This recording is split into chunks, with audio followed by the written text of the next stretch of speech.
那天，沈之景开车来接我，打开副驾门时，我怔愣一下，一个年轻漂亮的女孩正坐在副驾上，冲我甜甜微笑。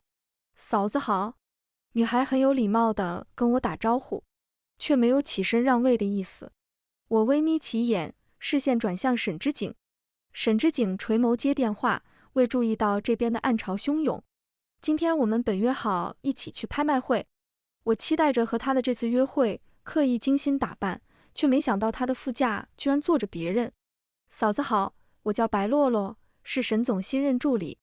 女孩唇畔勾起热络微笑，牵起两个浅浅的梨窝，分外甜美。听说今晚你们要去一场私人拍卖会，就求沈总带我一起去见见世面。你放心，我绝不打扰你们。我的心瞬间沉入谷底。我太了解眼前这个清冷完美的男人，他一直都很有距离感，不会轻易让别人踏足。我们因联姻走在一起，多番考量，相互选择彼此。外人开玩笑说我要守活寡了，可确认关系后，沈之景会眉眼温和地抱我，情动之时也会眼稍微红。他说：“你就是我妻子，夫妻同体，你与别人自然不同。”今天好像有什么变了，可我不是忍气吞声的菟丝话，我是生气从不用看人脸色的下情。下来，我冷脸感人，不留情面。女孩愣怔半晌，没料到初次见面我会直接落人面子，兴许是我语气太过冷硬。白洛洛一时竟有些不知所措。对不起，嫂子。女孩嗓音带着哭腔，灰头土脸坐去后排。沈之景刚好通话结束，朝我们看来，他意识到我这是生气了，脸上漫起无奈与纵容。男人探过身，为我系上安全带。察觉位置被人调过，我极其不耐烦地重新调整。一番折腾，弄得我火冒三丈，烦死了！为什么我副驾都有人赶掉？车内气压冷凝，女孩被吓得不敢再言。沈之景眉峰微蹙，他语气平静地同我建议：如果你今天心情不好，我们就先回家。后视镜里的女人正默默垂泪，我无比烦闷。白洛洛是吧？我现在没有心情去了，你自己打车回去，我和沈总要回家了。女孩脸色苍白，弱弱看向沈之景，男人并没有为她解围的意思。女孩失魂落魄地下车，沈之景不会在外人面前落我面子，他向来懂如何克制情绪，所以他建议我回家，有事回家解决，这是我们多年的默契。他不过是个刚入社会的大学生，你跟他计较这些做什么？沈之景将我抱入怀里。第一次。沈之景不明所以，什么？这么多年，这是第一次你让其他女人坐你副驾。男人没想到我在意的是这个。圈子都知道沈之景多么优秀，喜欢他的女人不计其数，可他洁身自好，乱花迷人眼，却片叶不沾身。沈之景浅笑，揉揉我碎发，居然还能让你蹙一回。男人俯身吻我，鼻尖划过脸颊。他是我下属，仅此而已。我跟他不会有任何其他关系。沈之景捧着我的脸，注视我的眸。陈升与我承诺，女人的第六感向来很准，即便我跟白洛洛只见过一面，直觉告诉我，这个女孩对沈之景一定有其他想法。我本以为初次见面的下马威足矣，却没想到本该送给我的拍卖会项链，第二日便戴在了女孩的脖子上。小何作为沈之景的首席助理，发了一张照片和一张朋友圈截图给我。照片上弯月钻石的项链挂在白洛洛白皙的脖颈间，衬得她越发娇俏可人。女孩眼睛红肿，嘴角却噙着微笑，想来是昨晚回家大哭一场，得到了某人的馈赠。截图里是白洛洛发的朋友圈。总裁大人说，女孩子受了委屈也要坚强。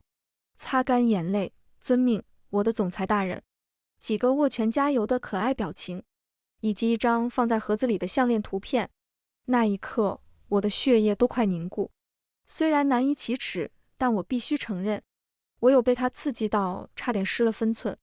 这种感觉很难受，就像自己所珍爱的白色方巾沾上一滩蚊子血。这种感觉对我而言很奇妙。我甚至想不管事实如何，先开上180码的黄色法拉利，当面扇那女人2耳光。可看着自己手，又觉得我居然把一个劣质绿茶放在眼里，实在掉价。我给爱马仕的文文打了个电话，文文语气中是抑制不住的喜悦。他在电话那头向我保证：沈太您放心，今天就算把上海搬空喽，我也会把货配齐，保证给您全都送去。于是当天还未下班，除了白洛洛，沈氏集团总部所有老总的助理及总经办女孩共计46人都收到了来自总裁夫人的厚礼，价值12万的爱马仕项链。单价虽然比不上200万的拍卖会项链，但胜在人多，也算一碗水端平。小何办事圆滑，要求每人必须发朋友圈并配文。总裁夫人说，每个女孩都值得更好。握紧拳头，遵命，我的总裁夫人。收到礼物的女孩自然乐得配合。作为助理和总经办，她们几乎是整个公司的八卦中心。如今收到总裁夫人送来的礼物，哪个不满脸开心的积极配文发图？还有些人精，自己在文案后面加了句：总裁夫人就是会玩。各位总监助理在公司的影响力可能不大，可他们的传播能力在各个部门却是可怕的存在。不出半小时，全公司都知道总裁夫人送了大家爱马仕项链。至于原因，各大八卦天团早已议论纷纷。白洛洛脸色苍白，似乎受到极大侮辱，她红着眼眶躲去卫生间，将钻石项链取下来。2位进来补妆的同事看到她，意味不明地哼笑2声。白洛洛无地自容，她垂下头，快步走出卫生间，背后嘲笑声越加肆无忌惮。她脸颊发烫，将项链放进盒子，原封不动地还给沈之景。沈之景刚结束和合伙人的视频通话，看到明显又哭过的女孩抱着项链盒子，正一脸落寞地盯着自己脚尖。怎么啦？沈之景疑惑开口。白洛洛话未出口泪先流，她低声哽咽，楚楚可怜：沈总，这个项链你拿回去吧，我不敢要。沈之景冷峻的脸上微有不悦，直觉告诉他一定发生了什么事，但他并未直接追问，只静静地注视着眼前之人。白洛洛抿唇，犹豫再三，终是主动开口，把今天办公室发生的一切一五一十地说了。沈总，对不起，总是给你添麻烦，我只是发个朋友圈想勉励自己，不知道为什么会被夫人知道。白洛洛小声啜泣，我没有想到夫人会这么生气，女人可怜得如同一只小白兔。沈总，我想去跟夫人道个歉，我可以当面跟她解释清楚。沈之景从来没有看朋友圈的习惯，他的时间被工作充斥，但身为集团总裁，他太了解公司内部这些捕风捉影的恶习，一向冷肃的脸上越发冰冷。我知道了，男人沉声说。当晚，沈之景把白洛洛带回家，女孩唯唯诺诺，站在男人身后。我叫洛洛来，让她当面把话说清楚。沈之景叹气，下情，洛洛只是我的一个秘书，因为昨天的事，为了表示歉意，我顺手送了一件礼物给她，仅此而已。我搅动银池，喝完阿姨炖的燕窝。嫂子，对不起。白洛洛态度诚恳，向我鞠躬，战战兢兢，柔柔弱弱。这是我第一次收到这么贵重的礼物，一时高兴就昏了头。如果我做了让您不开心的事，您可以告诉我，我一定马上改。我挑眉，白洛洛是吧？女孩瞄了一眼沈之景，似乎想从男人身上汲取勇气，缓缓点头。看着女人初生牛犊不怕虎，硬要跟我打擂台的样子，我只觉好笑。我不是你老师，也不是你领导，没工夫教你做人做事，但我是沈之景的妻子，所以谁要敢跟我老公暧昧不清，我不会给他改过自新的机会。女孩怕是一辈子都没遇到像我这么单刀直入的人，越发尴尬的脸上只剩下柔弱不堪。夏晴，洛洛是来跟你道歉的。沈之景知道我的心性和手段，哪怕他不认可我今日的所作所为，但他能理解我的心情，所以他没有与我发作，只是同意白洛洛来跟我道歉。他已经做出让步，想让我放下误会。大家都是聪明人，哪怕一个眼神就知彼此意思。我知道了，我决定给沈之景一次机会，毕竟他确实没有出轨。但没有下次，不管是谁，你没必要用这种手段去对付一个女孩。入睡前，沈之景提起这个话题，你应该先告诉我。我坐在梳妆台打理头发，盯着镜子里英俊的男人。你明知道我喜欢那条项链，却送给其他女人，我生气不是应该的吗？不敢想象，这么完美的人，如果脏了，我是否还能一如既往地爱慕他？沈之景从容不迫，去吧台为自己倒一杯冰水。他因为你的误会，哭了整整一晚上。早上我看他眼睛肿成那样，顺手把项链送给他，当作赔礼，没有一丝破绽。我冷冷地审视他良久。200万对我们而言不过是个小数，顺手送人是说得过去的，不过是看对方值不值。男人指腹敲击大理石台面，他在等我思考。这是我们第一次因为第三者在感情上产生矛盾，从小的教育与修养让我们彼此对这种事都感到有些疲倦。我们都是注重体面的人。沈之景，我爱你。沈之景指尖一顿，他大抵没有想到我会突然说这话。沈之景，我爱那个一尘不染的你，这是你与别人不同的地方。你以前从不让女人靠近，因为你有感情洁癖，你想要一个干净的婚姻。从前我不是这样的人，但你的价值观影响了我。现在我们的人生目标是一样的，希望你的婚姻永远没有岔路口。沈之景无奈，我没有。沈之景是个十分清醒的人，他知道我介意，就不会再给白洛洛任何幻想的机会。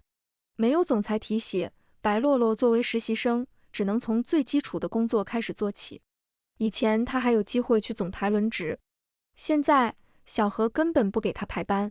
我没有示意人排挤他，既然沈之景有分寸，我完全相信他。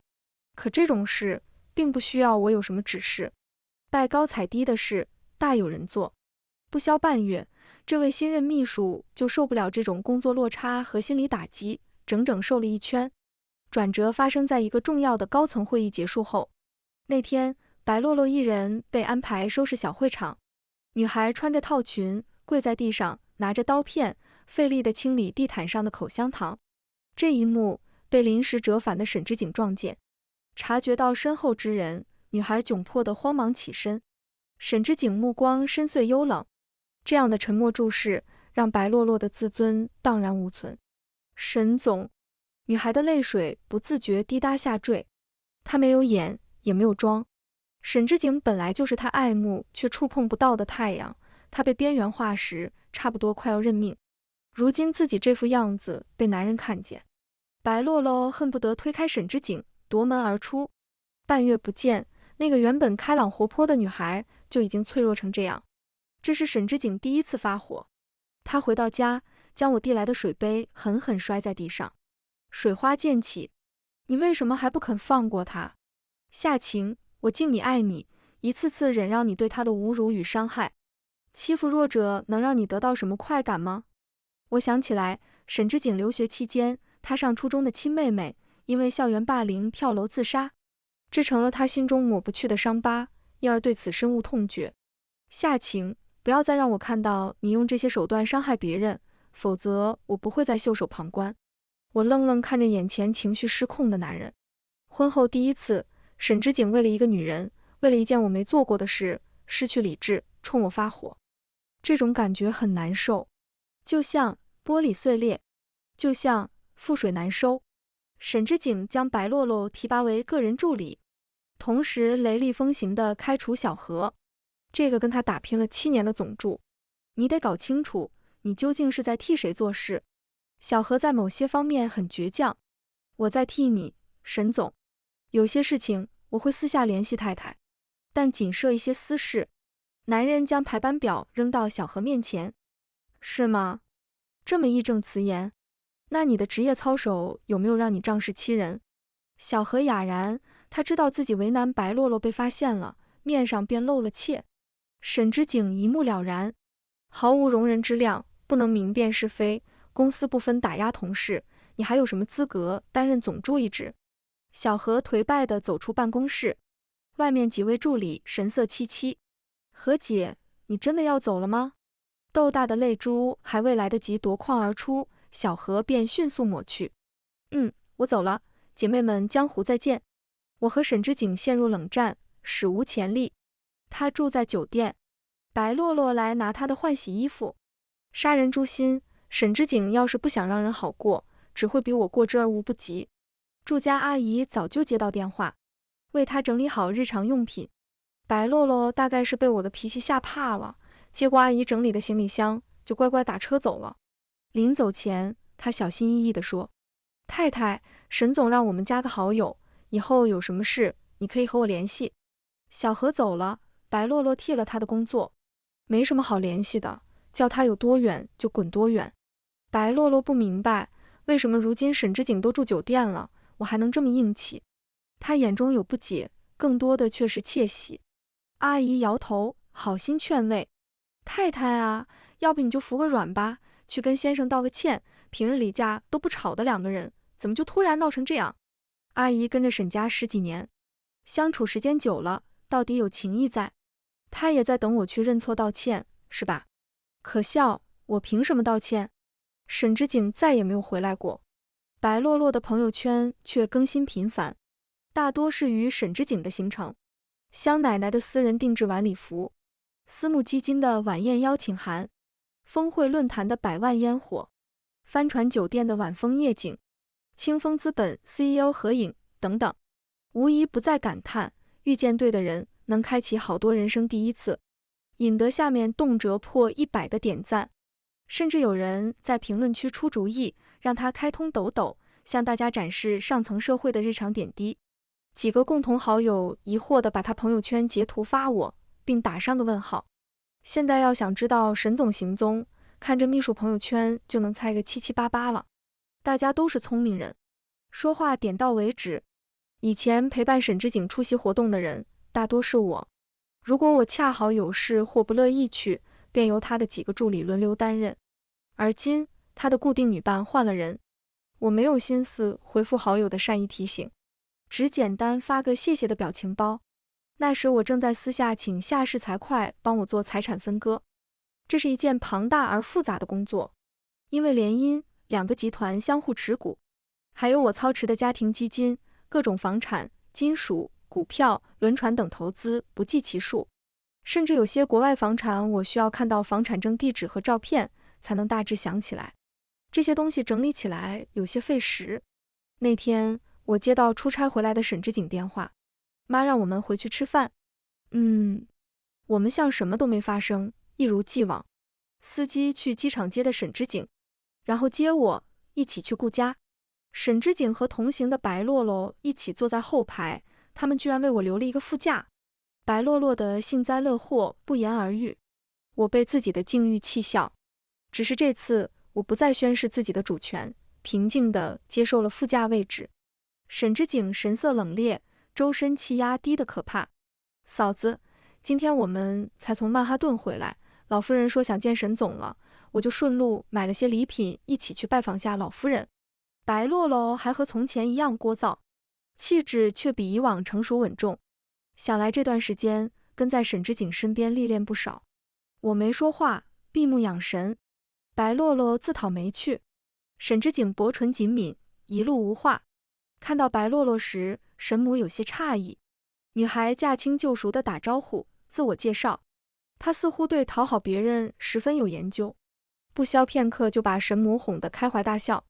餐桌上，白洛洛跟沈母聊起沈之景在工作中遇到的一些趣事，沈母含笑满意点头，随后问起沈之景的生活情况，她也十分熟稔地接起话茬。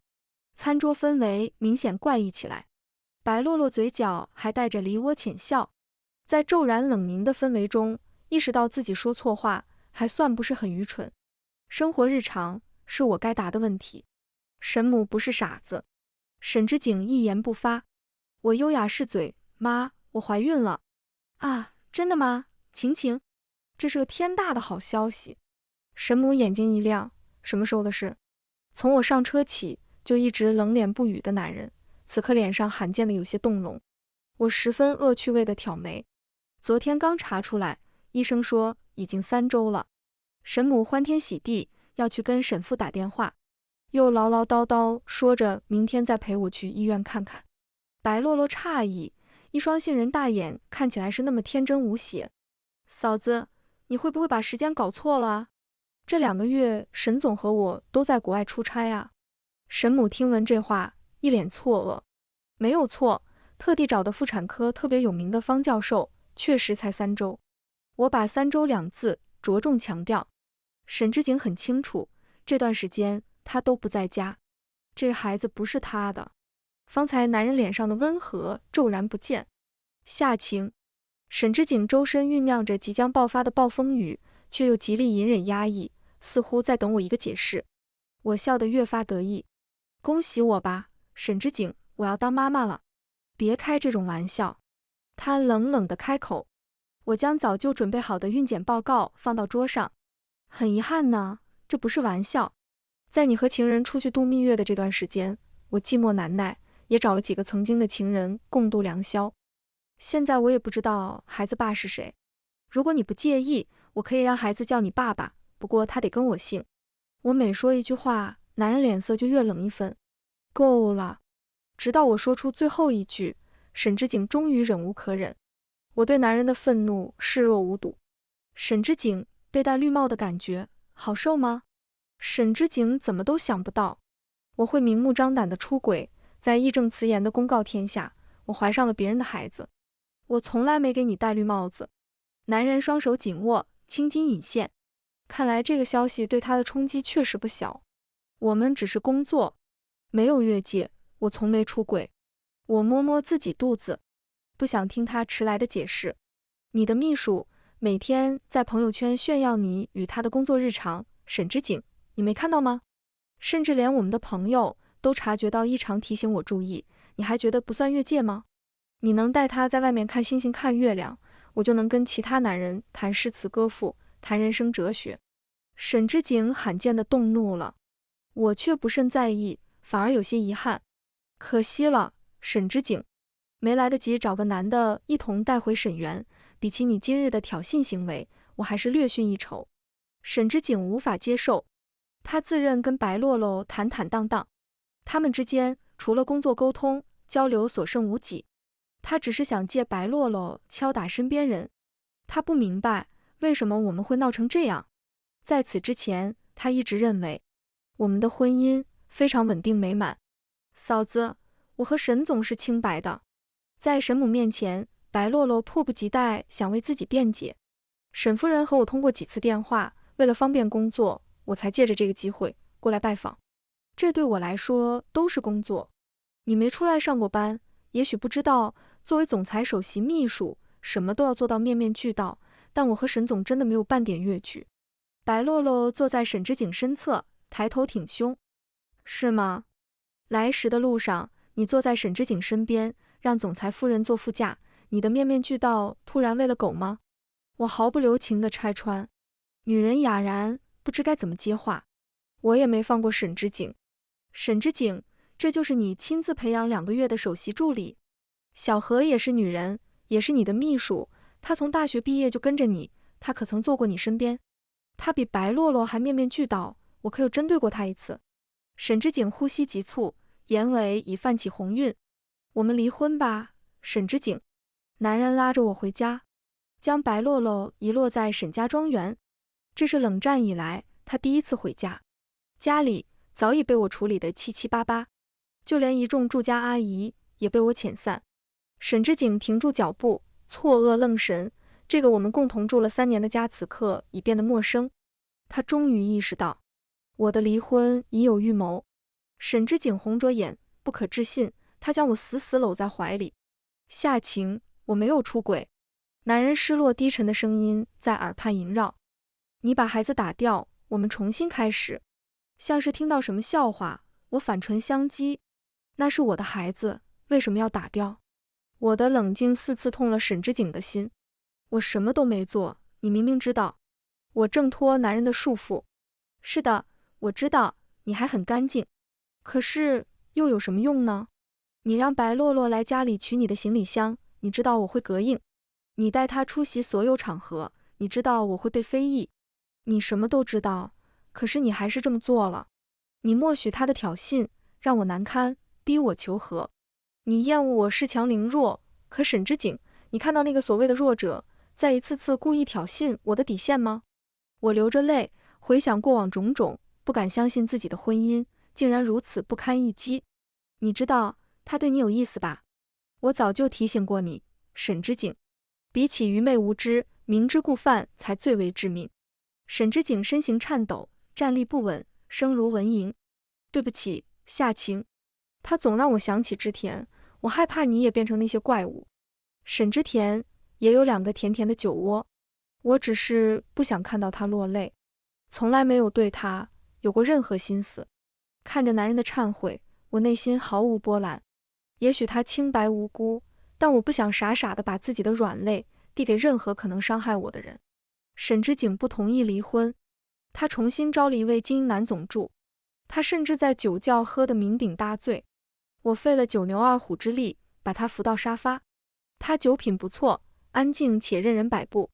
只是当我准备离开，男人却红着眼将我圈在怀里，脆弱乞求：晴晴，我们不离婚好不好？如果你想要这个孩子，就把他生下来。至于白洛洛，大企业有自己的章程制度，他不会无故开除工作并没犯错的人，只是总裁大人的刻意疏离，无疑是向外释放一个信号。这位总裁曾经的个人助理，似乎一夜之间，从人人羡慕的幸运女孩，变成了众人私下嘲讽的对象。白洛洛找到我时，原本的青春靓丽已然不在，再厚的粉也遮不住她的憔悴。入职那天，我在公司见过你。这样的开场白让我有些意外。那天我给你端茶，站在你身侧等你其他吩咐，你跟沈总聊着朋友婚礼送什么合适，从头到尾都没看过我一眼。女孩满面嘲讽，像沈总这样的人，如果不是因为工作，我一辈子都没机会认识。你呢？不过投了个好胎，就能嫁给他。拍卖会那晚，我对沈总说，领导开车员工坐后排实在太不礼貌，等见到你，我再换回去。沈总不置可否。女孩好似回想起那天的意气风发。我应付服务员，为她也点上一杯咖啡甜品。女孩被我一贯的傲慢从容刺得双眼通红，眼中恨意更浓。你这种富二代，有什么资格看不起我？白洛洛对我满是鄙夷，你根本不配得到沈总的爱。是吗？那你得到了吗？我好整以暇，看着面前人自乱阵脚，那张幼稚的脸极力强装镇定。难道不是因为我威胁到你了吗？不然你为什么受不了要离婚？我慢条斯理地搅动咖啡。因为我出轨了，怀了别人的孩子。这个你不是知道吗？白洛洛被我的话噎个半死。女孩情绪几度失控。你有什么好得意的？脾气差，没工作，还出轨怀上别人野种的老女人，你以为沈总还会要你？我毫不留情地送给女人一记耳光。